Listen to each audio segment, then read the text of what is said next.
ವಿದ್ಯಾರ್ಥಿಗಳಿಗೆ ಕೌಶಲ್ಯ ತರಬೇತಿ ನೀಡಲು ಸ್ಕಿಲ್ ಅಟ್ ಸ್ಕೂಲ್ ಕಾರ್ಯಕ್ರಮ ರೂಪಿಸಲಾಗಿದೆ.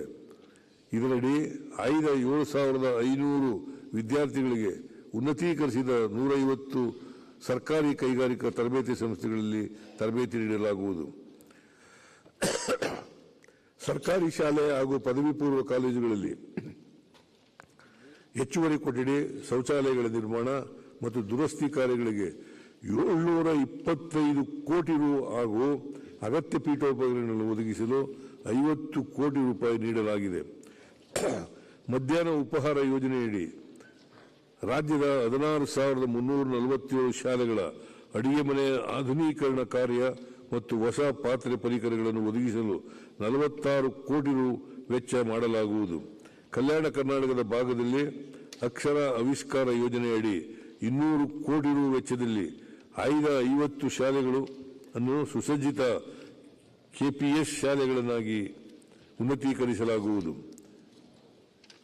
ಕಲ್ಯಾಣ ಕರ್ನಾಟಕದ ಭಾಗದಲ್ಲಿ ಖಾಲಿ ಇರುವ 5,267 ಶಿಕ್ಷಕರ ಹುದ್ದೆಗಳನ್ನು ಭರ್ತಿ ಮಾಡಲಾಗುವುದು. ಮುಂದುವರಿದು ಇಲಾಖೆಯಲ್ಲಿ ಇನ್ನೂ ಖಾಲಿ ಇರುವ ಶಿಕ್ಷಕರ ಹುದ್ದೆಗಳನ್ನು ತರ್ಕಬದ್ಧಗೊಳಿಸಿ 5,000 ಹುದ್ದೆಗಳನ್ನು ಭರ್ತಿ ಮಾಡಲು ಕ್ರಮ ವಹಿಸಲಾಗುವುದು. ದಕ್ಷಿಣ ಕನ್ನಡ ಜಿಲ್ಲೆಯ ಪಿಲಿಕುಳದಲ್ಲಿ ಭಾರತ್ ಸ್ಕೌಟ್ಸ್ ಮತ್ತು ಗೈಡ್ಸ್ ಅಂತಾರಾಷ್ಟ್ರೀಯ ಯುವಕರ ತರಬೇತಿ ಕೇಂದ್ರದ ಅಭಿವೃದ್ಧಿಗಾಗಿ 2 ಕೋಟಿ ರೂಪಾಯಿ ಒದಗಿಸಲಾಗುವುದು. ಉನ್ನತ ಶಿಕ್ಷಣ ಗುಣಮಟ್ಟದ ಉನ್ನತ ಶಿಕ್ಷಣವನ್ನು ಒದಗಿಸಲು ರಾಜ್ಯದ ಪ್ರಥಮ ದರ್ಜೆ ಕಾಲೇಜುಗಳ ಬಲವರ್ಧನೆ, ಶಿಕ್ಷಣ ಸಂಸ್ಥೆಗಳಲ್ಲಿ ಉತ್ಕೃಷ್ಟತಾ ಕೇಂದ್ರಗಳ ಸೆಂಟರ್ ಆಫ್ ಎಕ್ಸಲೆನ್ಸ್ ಸ್ಥಾಪನೆ ಹಾಗೂ ಸಂಶೋಧನಾ ಸಾಮರ್ಥ್ಯ ಹೆಚ್ಚಿಸುವ ಉದ್ದೇಶಕ್ಕಾಗಿ ಮುಂದಿನ 4 ವರ್ಷಗಳಲ್ಲಿ ವಿಶ್ವ ಬ್ಯಾಂಕ್ ನೆರವಿನೊಂದಿಗೆ 2,500 ಕೋಟಿ ರು ಯೋಜನೆಯನ್ನು ಅನುಷ್ಠಾನಗೊಳಿಸಲು ಉದ್ದೇಶಿಸಲಾಗಿದೆ. ಬೆಂಗಳೂರು ನಗರ ವಿಶ್ವವಿದ್ಯಾಲಯವನ್ನು ಡಾಕ್ಟರ್ ಮನಮೋಹನ್ ಸಿಂಗ್ ಬೆಂಗಳೂರು ನಗರ ವಿಶ್ವವಿದ್ಯಾಲಯ ಎಂದು ನಾಮಕರಣ ಮಾಡಲಾಗುವುದು.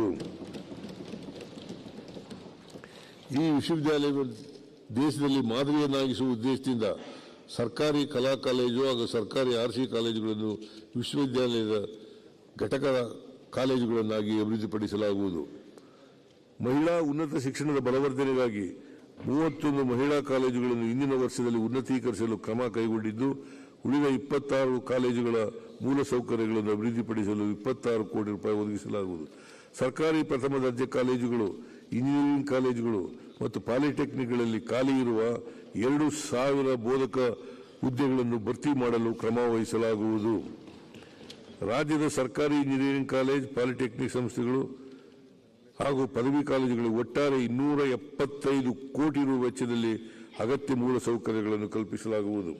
ಹೊಸದಾಗಿ ಪ್ರಾರಂಭಿಸಲಾದ ಪಾಲಿಟೆಕ್ನಿಕ್ ಮತ್ತು ಇಂಜಿನಿಯರಿಂಗ್ ಕಾಲೇಜುಗಳಿಗೆ 10 ಕೋಟಿ ರು ವೆಚ್ಚದಲ್ಲಿ ಪೀಠೋಪಕರಣಗಳು, ಉಪಕರಣಗಳು, ಕಂಪ್ಯೂಟರ್ಗಳು ಹಾಗೂ ಪುಸ್ತಕಗಳನ್ನು ಒದಗಿಸಲಾಗುವುದು. ರಾಜ್ಯದ ಸರ್ಕಾರಿ ಪದವಿ ಪೂರ್ವ ಕಾಲೇಜುಗಳಲ್ಲಿ ವ್ಯಾಸಂಗ ಮಾಡುವ ವಿದ್ಯಾರ್ಥಿನಿಯರಿಗೆ ಇಂಗ್ಲೆಂಡ್ ದೇಶದ ಪ್ರತಿಷ್ಠಿತ ವಿಶ್ವವಿದ್ಯಾಲಯಗಳಲ್ಲಿ ಚೇವನಿಂಗ್ ಕರ್ನಾಟಕ ಮಾಸ್ಟರ್ಸ್ ಫೆಲೋಶಿಪ್ ನೆರವಿನೊಂದಿಗೆ 1 ವರ್ಷದ ಸ್ನಾತಕೋತ್ತರ ಪದವಿ ಪಡೆಯುವ ಯೋಜನೆ ರೂಪಿಸಲಾಗಿದೆ. ರಾಜ್ಯದ 16 ಸರ್ಕಾರಿ ಇಂಜಿನಿಯರಿಂಗ್ ಕಾಲೇಜುಗಳಲ್ಲಿ ವ್ಯಾಸಂಗ ಮಾಡುತ್ತಿರುವ ವಿದ್ಯಾರ್ಥಿಗಳಿಗೆ ಪ್ರಾಯೋಗಿಕ ಜ್ಞಾನದಿಂದ ಉದ್ಯೋಗಾರ್ಹತೆಯನ್ನು ಹೆಚ್ಚಿಸಲು ವೃತ್ತಿಪರ ವಿಷಯ ತಜ್ಞರನ್ನು ಪ್ರೊಫೆಸರ್ ಪ್ರಾಕ್ಟೀಸ್ ರನ್ನಾಗಿ ನೇಮಿಸಲು ಉದ್ದೇಶಿಸಲಾಗಿದೆ. ಉನ್ನತ ಶಿಕ್ಷಣ ಸಮಗ್ರ ನಿರ್ವಹಣೆಗಾಗಿ ಜಾರಿ ಮಾಡಿರುವ UUCMS ತಂತ್ರಾಂಶವನ್ನು ಇನ್ನೂ ಪರಿಣಾಮಕಾರಿಯಾಗಿ ಅನುಷ್ಠಾನಗೊಳಿಸಲು ಒಟ್ಟಾರೆ 30 ಕೋಟಿ ರು ವೆಚ್ಚದಲ್ಲಿ ಉನ್ನತೀಕರಿಸಲಾಗುವುದು. ಚಿಕ್ಕಬಳ್ಳಾಪುರ ಜಿಲ್ಲೆಯ ಚಿಂತಾಮಣಿ ತಾಲೂಕಿನಲ್ಲಿ ವಿಶ್ವೇಶ್ವರಯ್ಯ ತಾಂತ್ರಿಕ ವಿಶ್ವವಿದ್ಯಾಲಯದ ಘಟಕ ಕಾಲೇಜನ್ನು 150 ಕೋಟಿ ರು ವೆಚ್ಚದಲ್ಲಿ ಸ್ಥಾಪಿಸಲಾಗುವುದು. ಅಜೀಂ ಪ್ರೇಮ್ಜಿ ಫೌಂಡೇಶನ್ ರವರ ಸಹಯೋಗದೊಂದಿಗೆ ಕಾಲೇಜು ಶಿಕ್ಷಣ ಇಲಾಖೆಯ ಎಲ್ಲ ಬೋಧಕರಿಗೆ ಬೋಧನೆ ಮತ್ತು ಕಲಿಕೆಯನ್ನು ಉತ್ತಮಪಡಿಸಲು ಮುಂದಿನ 3 ವರ್ಷದೊಳಗೆ ಪುನರ್ ಮನನ ತರಬೇತಿ ನೀಡಲಾಗುವುದು. ಸರ್ಕಾರಿ ಶಿಕ್ಷಣ ಸಂಸ್ಥೆಗಳಲ್ಲಿ ಓದುತ್ತಿರುವ ವಿದ್ಯಾರ್ಥಿಗಳಿಗೆ ಮಾರುಕಟ್ಟೆ ಆಧಾರಿತ ಕೌಶಲ್ಯ ತರಬೇತಿಗಳನ್ನು ಒದಗಿಸಿ ಉದ್ಯೋಗಕ್ಕೆ ಸಜ್ಜುಗೊಳಿಸಲು ಕೈಗಾರಿಕೆಗಳ ಸಹಭಾಗಿತ್ವದಲ್ಲಿ ಇಂಟರ್ನ್ಶಿಪ್ ಪ್ರೋಗ್ರಾಂ ಹಾಗೂ